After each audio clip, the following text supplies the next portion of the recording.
from a medical science background, so I'm officially a biomedical scientist, but I turned tech entrepreneur in 2002. And that's because I had a passion for technology since I was very young because of my dad. At the age of 5, he babysat me in a data center. For me, that was heaven. It's actually quite simple, that we want to democratize scientific knowledge.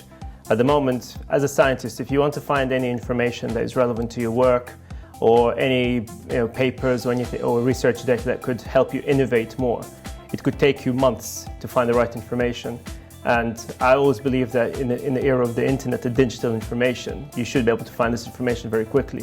And Scicasts has basically created a platform, an alternative platform that helps scientists find the information that they're looking for within minutes as opposed to months.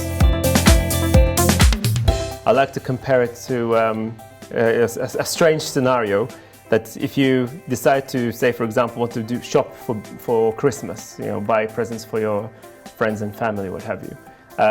Normally you would go to, say, Google, you get some ideas, and then after that you would go probably to Amazon, you get latest deals, etc., etc. You bought your presents, job done. But imagine if you live in a world that there was no Google. Instead of Google, you would have a search engine for every item. So you would have search engine for shoes, search engine for jackets, search engine for, I don't know, handbags. It would take you a long time to find the present that you want. But then on top of that, say you did find something, you go to Amazon, but instead of it being an online shop, it's a catalog.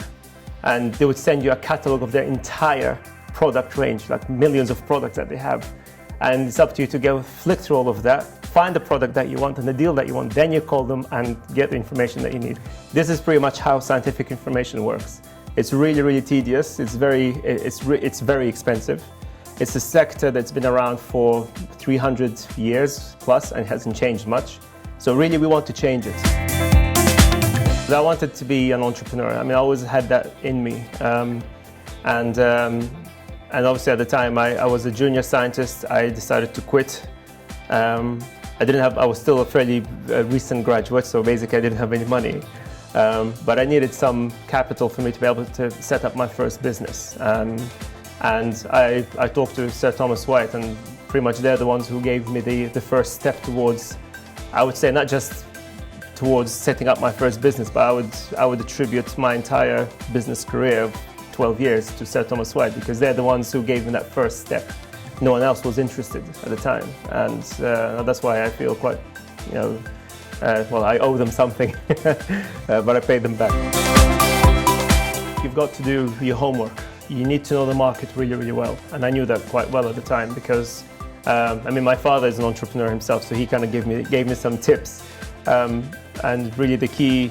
I would tell anybody who wants to apply for a loan, or any funding for that matter, you really need to know your market. You have to do your homework. We all have ideas, we all have beliefs, but these are all just fictional. Whereas if you're running a business, you really need to have the facts. You need to know your market figures. You need to know who your customers are. You need to know your financial projections, even though it's a forecast, but it paints a picture of where you want to be. And people that give you the money, they should be able to see that in you as an entrepreneur. Are you the person that knows his stuff? Are you the master of your universe, if you like? And the answer is yes, you will get the cash. And I've experienced this with investors, and I was successful with various investment deals, etc. So it's all the same. I would actually say they're quite similar to investors, because I had the experience in applying for loans from banks when they used to give out money to entrepreneurs then. And with the banks, from my personal opinion, it's really more of a box-ticking exercise. I didn't feel the bank managers ever really cared about me or my company. Whereas with investors, it's because they become your business partners. They have this attitude that actually, we want to get to know you as an entrepreneur. We would like to help you, but you have to be honest with us. You have to be open with us. You have to really share your idea. And I had that sort of feeling from Sir Thomas White that it wasn't a box-ticking exercise. They were more personal. I felt that they were interested in the business, but I felt that they were more interested in me because I was the founder of the business. I was the entrepreneur that they're willing to support. So it's a very similar thing, I would say, to investors, which is much more personal.